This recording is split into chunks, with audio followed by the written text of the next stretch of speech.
দুপুর ১২টায় প্রধানমন্ত্রীর কার্যালয়ে আইএমএফের ১৩ প্রতিনিধির উপস্থিতিতে পে স্কেল গ্যাজেট প্রধানমন্ত্রীর হাতে তুলে দিলেন অর্থমন্ত্রী। নবম পে স্কেলের আজকের গুরুত্বপূর্ণ নিউজটি শেষ পর্যন্ত দেখুন। শুরুতেই এই চ্যানেলটি সাবস্ক্রাইব করে রাখুন নবম পে স্কেলের সকল নিউজ সবার আগে পেতে। বহুল আলোচিত ও কাঙ্ক্ষিত সরকারি কর্মকর্তা কর্মচারীদের নতুন বেতন কাঠামোর পে স্কেল চূড়ান্ত প্রক্রিয়া আনুষ্ঠানিকভাবে সম্পন্ন হয়েছে।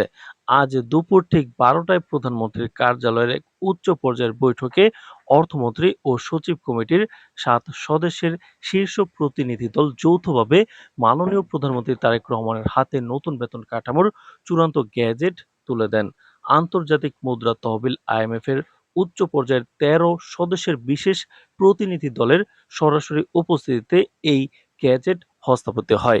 দীর্ঘ যাচাই বাছাই, অত্যন্ত সতর্কতার সাথে আর্থিক সংশ্লেষ বিশ্লেষণ এবং বিভিন্ন জটিল ধাপ অতিক্রম করে প্রস্তুত করা এই ফাইলটি গ্রহণের পর প্রধানমন্ত্রী তারেক রহমান গভীর মনোযোগের সাথে পর্যালোচনা করেন এবং এতে চূড়ান্ত অনুমোদন ও স্বাক্ষর প্রদান করেন। আগামী ১ আগস্ট এই পে স্কেল গ্যাজেট প্রজ্ঞাপন আকারে আনুষ্ঠানিকভাবে দেশব্যাপী প্রকাশ করা হবে এবং সরকারি কর্মকর্তা কর্মচারীদের এই নতুন বেতন কাঠামো চলতি জুলাই মাস থেকেই সম্পূর্ণ কার্যকর বলে গণ্য হবে। নতুন পে স্কেলে নিম্ন ও মধ্যম স্তরের কর্মচারীদের জীবন মান উন্নয়নকে বিশেষ অগ্রাধিকার দেওয়া হয়েছে। বিশেষ করে ১১ থেকে ২০ গ্রেডের কর্মচারীদের জন্য নতুন করে রেশন সুবিধা চালু করার পাশাপাশি তাদের মূল বেতন ও অন্যান্য আনুষঙ্গিক ভাতা পূর্বের তুলনায় রেকর্ড পরিমাণে বৃদ্ধি করা হচ্ছে। সচিবালয় ও সংশ্লিষ্ট দপ্তরের দায়িত্বশীল সূত্রের বরাতে জানা গেছে, নিম্ন গ্রেডের কর্মচারীরা যাতে বর্তমান বাজার মূল্যের সাথে সামঞ্জস্য রেখে স্বাচ্ছন্দ্যে পরিবার পরিচালনা করতে পারেন, সেই জন্য ১১ থেকে ২০ গ্রেডে বেতন বৃদ্ধির হার সবচেয়ে বেশি রাখা হয়েছে। নতুন কাঠামোর নিয়ম অনুযায়ী ১ থেকে ১০ গ্রেডের কর্মকর্তাদের মূল বেতন ৫০% এবং আনুষঙ্গিক ভাতা ২০% হারে বৃদ্ধি পাবে। অন্যদিকে মাঠ পর্যায়ে ও সচিবালয়ের সিংহভাগ জনবল অর্থাৎ ১১ থেকে ২০ গ্রেডের কর্মচারীদের মূল বেতন সরাসরি ১০০% বা দ্বিগুণ করা হচ্ছে এবং তাদের বিভিন্ন খাতের ভাতা ৫০% পর্যন্ত বাড়ানো হচ্ছে। এর পাশাপাশি অবসরে যাওয়া প্রবীণ নাগরিকদের স্বস্তির কথা বিবেচনা করে পেনশনের হার এক লাফে ৮০% বৃদ্ধি করার অনন্য সিদ্ধান্ত গৃহীত হয়েছে। তো দর্শক, ভিডিওটির এই মুহূর্ত পর্যন্ত যারা দেখছেন চ্যানেলটি সাবস্ক্রাইব করে রাখুন নবম পে স্কেলের সকল নিউজ সবার আগে পেতে।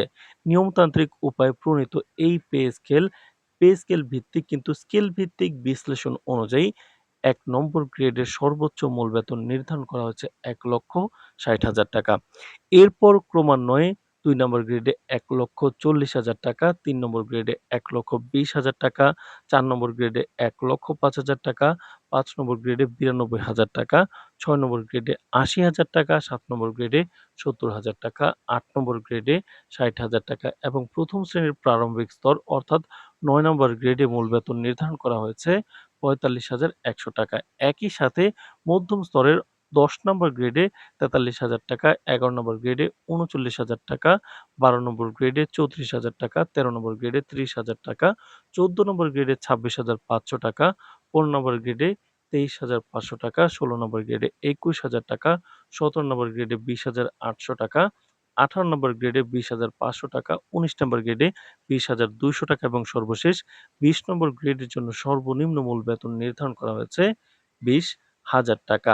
সরকারি সিদ্ধান্ত অনুযায়ী রাষ্ট্রীয় বাজেটের উপর এককালীন অতিরিক্ত আর্থিক চাপ রোধ করতে নতুন এই পে স্কেলটি ২টি কৌশলগত ধাপে দেশজুড়ে বাস্তবায়ন করা হবে।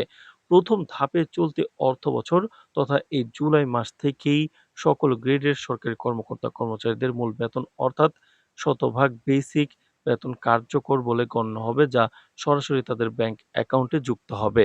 পরবর্তী ধাপে আগামী অর্থবছর থেকে বরাদ্দকৃত সকল প্রকার সুযোগ সুবিধা ও বর্ধিত ভাতা পুরোপুরি কার্যকর করার সুনির্দিষ্ট পরিকল্পনা নেওয়া হয়েছে। সরকারের এই কৌশলগত সিদ্ধান্তের ফলে রাজকোষের উপর হঠাৎ চাপ সৃষ্টি না হয়ে ভারসাম্য বজায় থাকবে। আবার কর্মচারীরাও চলতি মাস থেকে বড় ধরনের আর্থিক স্বস্তি পাবেন। তো দর্শক, ভিডিওটির এই মুহূর্ত পর্যন্ত যারা দেখছেন চ্যানেলটি সাবস্ক্রাইব করে রাখুন নবম পে স্কেলের সকল নিউজ সবার আগে পেতে। অনুষ্ঠানে আইএমএফ এর ১৩ সদস্যের বিশেষ প্রতিনিধি দলের উপস্থিতি আন্তর্জাতিক অঙ্গনেও ইতিবাচক বার্তা দিয়েছে।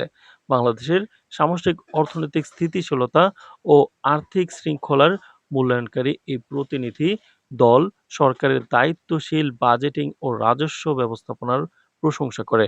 রাজনৈতিক ও অর্থনৈতিক বিশ্লেষকদের মতে অর্থমন্ত্রী ও সচিব কমিটির হাত থেকে গ্যাজেট গ্রহণ করে প্রধানমন্ত্রী তারেক রহমানের চূড়ান্ত অনুমোদনের মাধ্যমে সরকারি প্রশাসনের স্বচ্ছতা, সততা ও অভূতপূর্ব গতিশীলতা ফিরে আসবে। তবে নতুন বেতন কাঠামোর কারণে খোলা বাজারে যেন কোনো ধরনের কৃত্রিম দ্রব্য মূল্য বৃদ্ধি বা অসাধু সিন্ডিকেটের নেতিবাচক প্রভাব না পড়ে, সেজন্য সরকারের বাজার মনিটরিং ব্যবস্থাকে এখন থেকে অত্যন্ত কঠোর ও শক্তিশালী করার জোর তাগিদ দিয়েছে বাজার বিশ্লেষকরা। তো দর্শক, নবম পে স্কেলের যে কোনো গুরুত্বপূর্ণ নিউজ সবার আগে পেতে চ্যানেলটি সাবস্ক্রাইব করে রাখুন। আজ এ পর্যন্তই, ধন্যবাদ।